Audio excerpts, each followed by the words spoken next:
So today we're going to talk about one of those novels that are considered by many to be up there among the best ever written, or at least one of the best books of the 20th century, The Great Gatsby by F. Scott Fitzgerald. The Great Gatsby, a party-filled decadent summer in Long Island, a novel of excess and perhaps a cautionary tale. Of course, when such bold claims are made, they are quickly countered by accusations of overrating.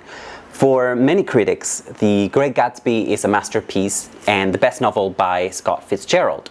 The Great Gatsby receives a lot of attention in academia, and I can say that because I remember studying this book in college more than once, probably more than twice. But The Great Gatsby is also a hugely popular novel, so popular that it has been adapted to film and television many times. But before I go into the book, I want to talk a little bit about its author, just a tiny bit. I like to include some biographical information in my reviews when I think it's relevant to the book I'm reviewing.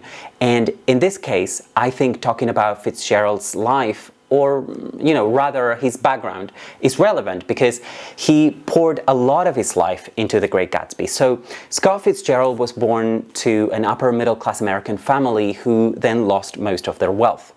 He was born right at the end of the 19th century in 1896, and that is key because being alive at a time of great change allowed Scott Fitzgerald to see how the United States became what they are still today, the global hegemonic superpower. America replaced Britain, which with its global empire had occupied that hegemonic place during the 19th century. Okay, so Scott Fitzgerald became a famous and successful writer in the 1920s, and that decade is also key to understanding him as a writer and understanding the context for The Great Gatsby.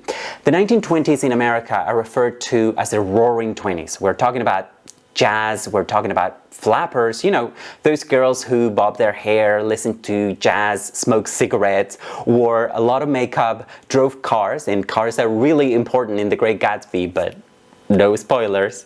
Flappers also had a more casual approach to sex than women of previous generations. Of course, not all women, not even all young women in the 1920s were flappers, of course not, but flappers did make a big impact in the early 20th century culture in America and in other Western nations. So Fitzgerald is a young man in the 1920s, and he portrays that moment in the culture in The Great Gatsby and in some of his other works. This novel depicts his generation's freedom from the moral strictures that had dominated until very recently. His generation smashes a lot of taboos and lives life in a way that would have been completely alien to his parents' generation, for example. What I think makes The Great Gatsby so remarkable is that in it, Fitzgerald manages to portray the rise of America in all its contradictions. So, for someone who was as young as Fitzgerald was at the time, remember that The Great Gatsby was published in 1925, to not only realize what was going on around him, but also portray it so masterfully with all its glorious contradictions is at the very least remarkable. Fitzgerald was already a famous writer who had published novels and short story collections, but I think The Great Gatsby was his biggest success. As I was saying, it is remarkable, I think, that Fitzgerald saw the contradictions of his time and poured them into a book, into a novel. But of course, that wouldn't have been enough. What's important is not the story itself, but how it is told. So let's look at that. Let's look at how Scott Fitzgerald tells this story.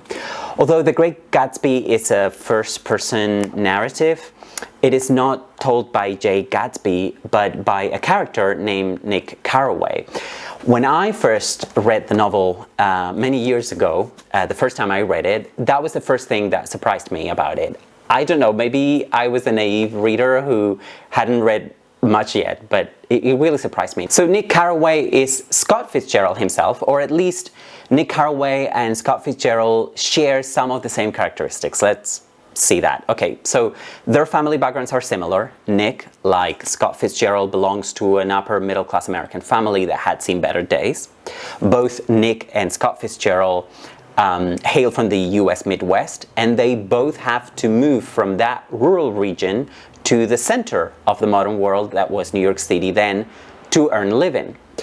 Despite his background, Nick needs to work to make a living, exactly like Scott Fitzgerald himself, who made a living from writing. So Nick moves to New York to work in finance, not in writing. The Great Gatsby portrays the run-up to the Wall Street crash of 1929.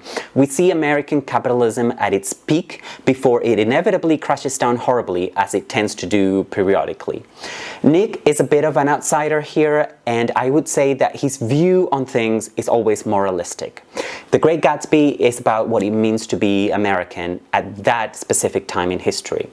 It is through the eyes of a moralistic character from the Midwest that we learn about the rise of Jay Gatsby, his love for the well-heeled Daisy Buchanan, who is portrayed as a flapper in the novel and who had married a millionaire while Gatsby was fighting as a soldier in the Great War, World War I. But the world that Nick Carraway is a witness to is all about big parties in mansions and easy money obtained using the financial market. So Jay Gatsby personifies that world, not only because he hosts many parties, but also because nobody knows exactly how he made his fortune.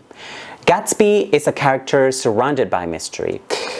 Is he a financial speculator? Did he make his fortunes as a smuggler during Prohibition? Nobody knows. If the novel were narrated by Gatsby himself, we would probably know all of that, but then The Great Gatsby would be a lesser book, I think. Or even worse, if the story were told by an omniscient narrator, a narrator who knows everything, I think the story wouldn't have the same impact.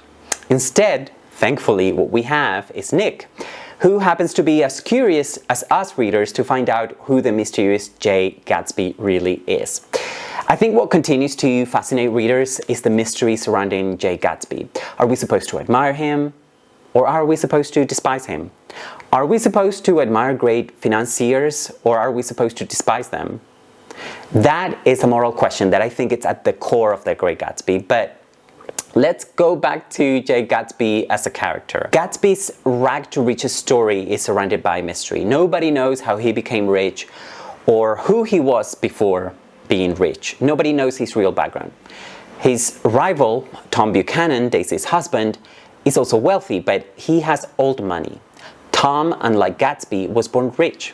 That much we know. Okay, so let's talk about how not to read The Great Gatsby. Some readers see The Great Gatsby as a love story between Gatsby and Daisy, but I think the love story element is just the bait to hook readers. If you read The Great Gatsby superficially, and you can indeed read it as a love story between a nouveau riche and a wealthy and attractive yet vacuous girl. But thankfully, there is a lot more to the novel than that. Let us widen the lens, as it were. Every nation has myths. In America, there are two main myths, which are questioned every so often. The first myth is that of American exceptionalism, which is the idea that American history is different from that of every other nation on earth. And the second myth is that of the American dream. The American dream is the belief that a series of ideals such as democracy, liberty, rights, and equality results in Americans having the opportunity to prosper and succeed. America is meant to be the land of opportunities and social mobility. Now, The Great Gatsby questions both American exceptionalism and the American dream. Okay, the American dream is a lie, at least partially. Okay, yeah, it is true that there is some opportunity of social mobility in the US, particularly when we compare the US with other parts of the world, including Europe in the 1920s, where, social classes were a lot more fixed than they were in the US. That explains the appeal that America has had for European immigrants in the late 19th century and early 20th centuries, and for Asians, and most notably and more recently Latin Americans. But in America, there are large swaths of people, whole communities even, which are excluded from that dream, or for whom that dream was and still is a lot harder to achieve.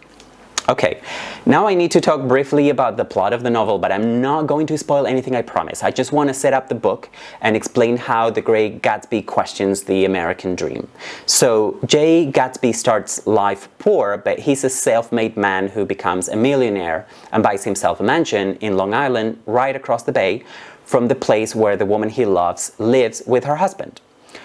The woman who had left him to marry the other guy, a millionaire, when Gatsby was poor. So everything that Gatsby does, he does it for Daisy. He becomes wealthy, he buys a mansion just to be near her.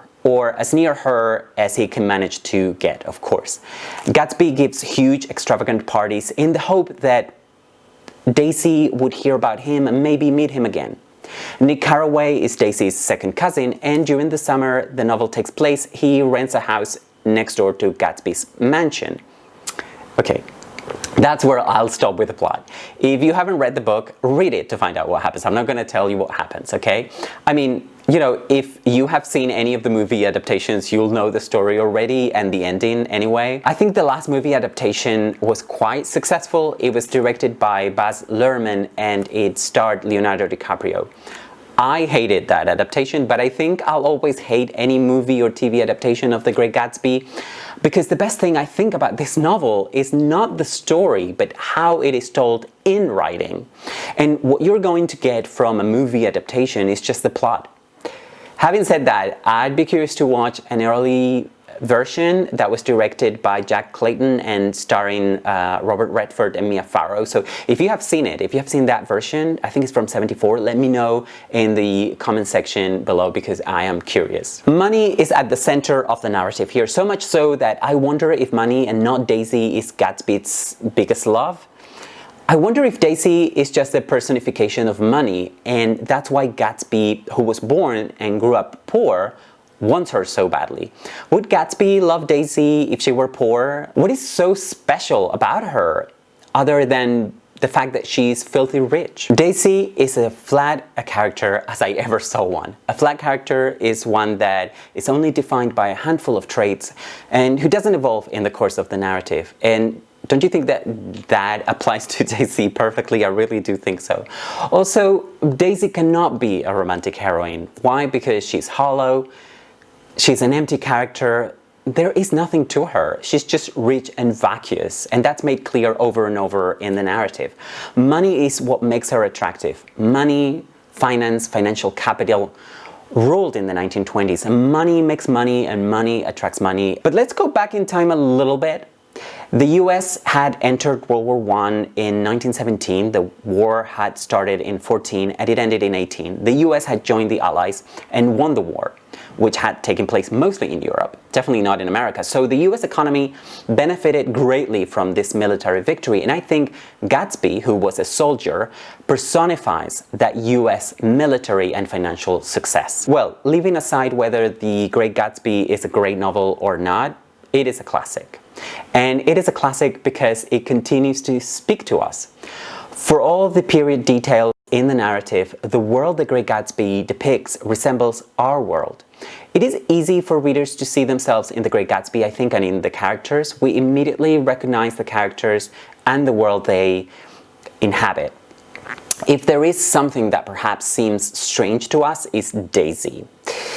She is a marginal character in the narrative, she's not really that important, but that is the role that women of her social class largely occupied in the 1920s. So I wouldn't say Daisy is the creation of a sexist mind, I rather think that she is a reflection of a sexist society. And sure, sexism is not dead, but feminism has contributed to so many positive changes that Daisy seems to us now an excessively flat character. But I think that says a lot more about us than it says about Gatsby. The Great Gatsby portrays the end of the jazz era. It portrays the roaring 20s that will only end 4 years later after the publication of the novel with the crash of Wall Street in 1929. I doubt that anyone watching this video was alive in 1929, but I'm pretty sure everyone watching this will remember the financial crisis of 2007-2008. The world of The Great Gatsby is like that of the first half of the decade that we went through. And one remarkable thing is that there is a sense of ominousness throughout the novel.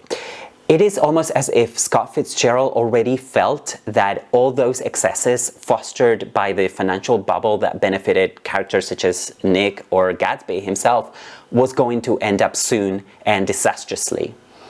The least important thing about The Great Gatsby is the will they, won't they between Gatsby and Daisy.